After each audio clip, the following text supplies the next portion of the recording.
Welcome back to Quinn on YouTube, Quinn on Tabletopia.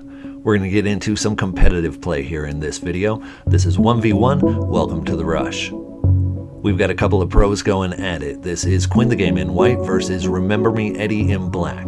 Now Quinn is live on Kickstarter until October 30th, so if you believe in deep strategy gaming, get on over there and back the project. $1 supports the project, $40 gets you the game. So thanks for playing. Hit up Quinn on Tabletopia anytime, all the time. Free play. Now, if you haven't played Quinn yet, you might want to start with our How to Play videos on YouTube or quinthegame.com. Hit that How to Play tab. Otherwise, we're just going to dive right into it here. You saw both players open out of the gate, moving light forward. Now we've got a peripheral taking the horizon for white. Peripherals are the only piece that can move directly to the horizon, quickly becoming a bridge or your forward scout. This is a race to the center. Quinn really shines in highly skilled competitive play. This is when it really starts to fly. White brings its first shadow forward 3 spaces to ring 5, lining up with that peripheral to extend its reach around the side, or it can go 7 spaces straight forward from there to the other side of ring 1. The second peripheral coming forward 3 spaces. What does black do? Black moves the light forward. It's already 2 moves from center. White has to react to this, but they don't know it's there. Black brings a shadow forward to help defend. Now white shadow on ring 5 does have access to both sides of the board through those 2 peripherals, or can go straight through the iris, but it's out of range for that light by 1 space. White moves its other shadow forward, 7 spaces, solidifies that opening position.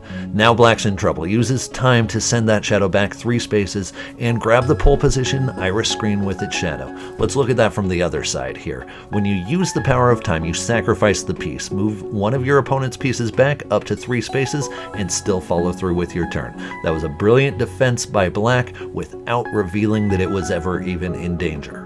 So white isn't willing to give up the center that easily, brings its hidden shadow forward and flashes the black shadow. When 2 shadows collide, they don't capture each other, they simply swap places, with the defending shadow moving to the space where the attacker started in that turn. In Quinn, you can use these non-destructive flashes to switch places very creatively. The black light taking up a position on the defensive sightline 2. The white player swings in with that peripheral, takes the shadow. Peripherals are shadow assassins, highly specialized for that purpose, but they're your most agile piece, able to go directly to the horizon, to bridge the horizon for other pieces, or to move at a diagonal, 1 space on a ring, 1 space on a sightline in the same turn. Now the white player's taken up an offensive position with that shadow, halfway into black's territory.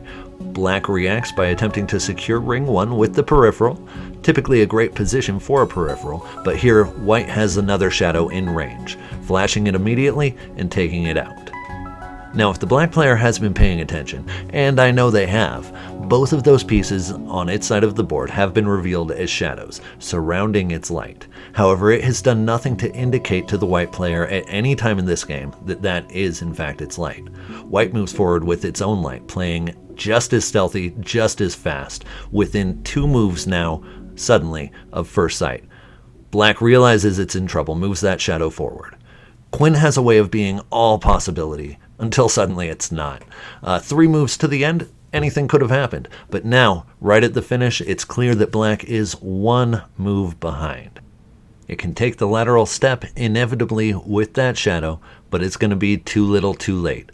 White has stepped onto the iris, and there's no going back now. Just a moment's hesitation as they analyze the field, but that's that. That's game. White has stepped onto first sight and won the first game of Quinn. We're going to jump right into game 2 here and show you an entirely different style of play from the same 2 competitors, because no 2 games of Quinn ever unfold the same way. For the statistic lovers among you, and I know you're out there, within just a couple moves of the beginning of a game of Quinn, there are literally millions of possibilities. Where the first game opened with straightforward light rushes from both players, this second game is starting with shadow play, rushing their full range downfield, followed by a memory swap for white and a shadow crossing the iris here to threaten that memory's position. White refuses to be scared backward though, swapping shadows immediately, aggressively, as you see here. There are essentially 2 schools of thought in Quinn play. There's the school of power and the school of stealth. Game 1 was all about stealth. Well, game 2 is going to be all about power, it's looking like. That's one power after another after another. Here, time is taking that shadow off the board immediately. In the School of Power, a player is not concerned about revealing pieces, instead using every power available to secure the forward position on the board. Here we see Black setting up a memory rush that reveals the memory after swapping with the shadow, but uses the shadow's speed so that the second memory swap can bring forward any slow piece to the center of the board. White sees it coming though and threatens the position with a shadow, to which Black retreats one step with that memory.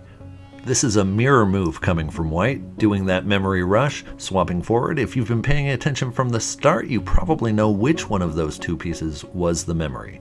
Black reacts with a defensive shadow move to ring 1.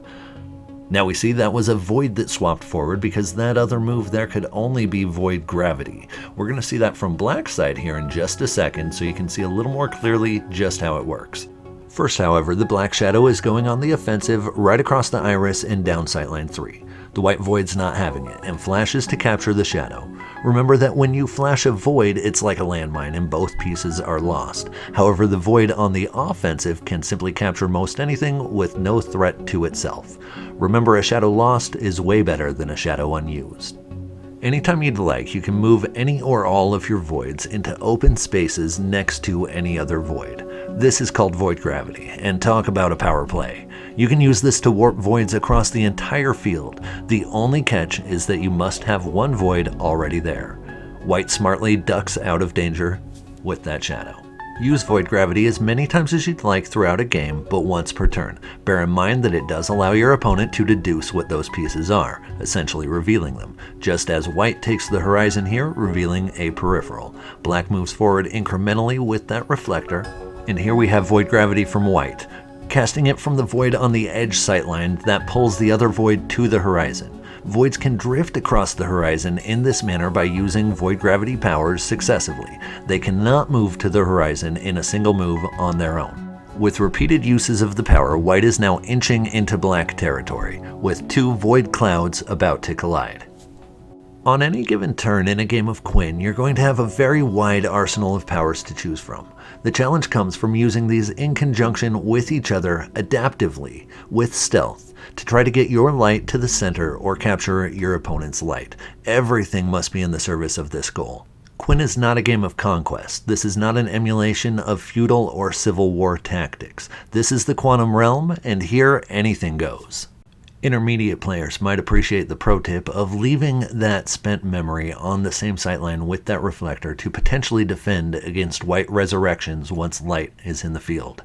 We'll see if it plays out that way this game, but when you're getting your first competitive games of Quinn, watch for your opponent to leave that gateway open behind their advancing light and seize the moment.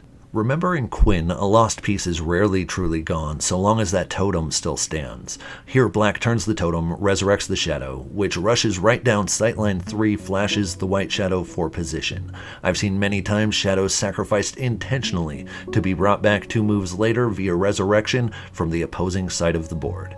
Here, White void gravities all the way across the field, and on the next move sweeps in from the horizon with that peripheral to snuff out the shadow a second time. Now Black's got reflectors set up in advanced positions on sightlines 1 and 4, so we can bet there's going to be some light entering the field very soon. White follows through here, sweeping around 3 more spaces to the other side of the horizon, continuing to pressure Black on that side. Now, the pro tip is if your opponent brings a void wall at you, don't be afraid to knock it down. Sacrifice pieces if you have to, but don't let them put you into a stasis hold.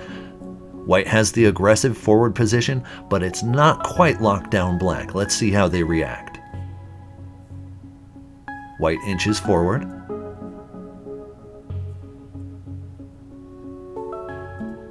Black moves the peripheral laterally onto the open third sightline. White moves forward, also third sightline, and the Black peripheral steps into the gap. Here we have a reflection from White. Now we know that's a reflection because they've already revealed where their void cloud is. The only other piece that can act like that is light or artificial light stepping in front of a reflector. So we don't know which it is, but we know it is either light or artificial light that has entered the board. Strangely, black and white continue to mirror each other in their tactics with their reflectors in basically identical locations. Another reinforcement coming on for white is likely light or artificial light. This is where knowing your opponent becomes huge in Quinn. If you've seen them play this way before, you might know which one of those pieces is likely to be the real deal. White is laying down that void line across the far side of the iris, and unless black is willing to make a move for it, there's not much they can do about it. Something needs to happen here, and quick for black, because light has the locked down defenses and is clearly moving light or artificial light around the board. Black brings on light, sightline 4 behind their reflector. White reflects forward again that other reinforcement. Black brings up the light with a reflection. Where initially we saw lots of power play, this is quickly evolving into a stealth-based match in the last act. Reflector stepping to sightline 5. White completes the void wall on ring 1, completely blocking access to the iris for black, who has to do something here. Either attack those voids, punch through the wall, or find a way around. However, with black's voids out of position to the left of the field and no artificial light in play, and white making clear overtures toward the iris with light or artificial light, there's just not time. Black sets up the peripheral on the horizon, preparing for what must be a very bold slingshot and bluff. This is a Quinn Hail Mary. White is clearly feeling confident, as they should, solidifying that void cluster. But there it is, there's that slingshot. Light moves onto white's side of the board, and the bluff works. White clearly has no idea that that's black's light has just entered their side of the board, making a desperate play, a clever play, to get around that void wall. Black thinks it over here, and moves a peripheral to ring 1 to defend the advance of their incoming light. Wherever on the board white has their light, it can't be more than a turn or two from the finish. This is about as close as it gets. Here we have a peripheral sacrificial to take one of those voids out of the way, clear the path for the advance of that black light. White moves forward, but now they realize that they're about to lose this game, that they were winning just a moment before as black steps into striking distance. There's really nothing they can do here, as the Quinn field solidifies and black takes the victory. That's how you win it, Quinn. That's bold, clever, adaptive play. Congratulations, black. Sayonara, white. It was nice to have you, and I'm sure we'll see you for the rematch anyway. With 15 to 30 minute average game times, Quinn is made for tournaments. So thanks for joining us for this 1v1 competitive Quinn replay. Hope you learned something, but more importantly, hope you had fun. So get on over to Tabletopia and get your own match on. If you record it, share it. We'd love to see what you're doing with this game. In the meantime, stop by the Kickstarter and back this beast. Let's rally for competitive gaming. We're going until October 30th, 2020. Thanks for watching.